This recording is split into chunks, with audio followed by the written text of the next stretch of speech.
Hello, fellow business owners. It's Ginger Allen with your Marketing Liaison. When it comes to marketing, we've got you covered. From TV to branding and everything in between. So subscribe below and enjoy the ride. So you're doing all this marketing and you're wondering how many touches is it going to take to make the sale?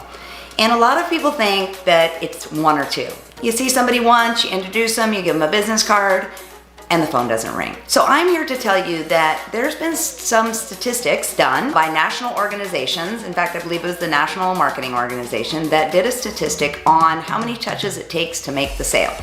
And the average touch to make the sale is 9 to 13. You're surprised, aren't you? I know, it's a lot. But here's the thing, and you have to remember this, that there's a lot of people out there selling a lot of things, and first you have to build trust. You have to get to know people. They have to know you, they have to like you, and they have to trust you.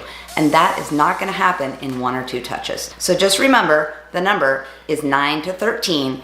And again, also remember, this is for people that actually want your product. This is not for somebody that is not interested. This is somebody that actually wants to buy your product, is in the market for your product. So remember, 9 to 13 touches. So I'd love to know if you could please make a comment below about how you're staying in touch with your customers and how many touches it's taking for you to make the sale.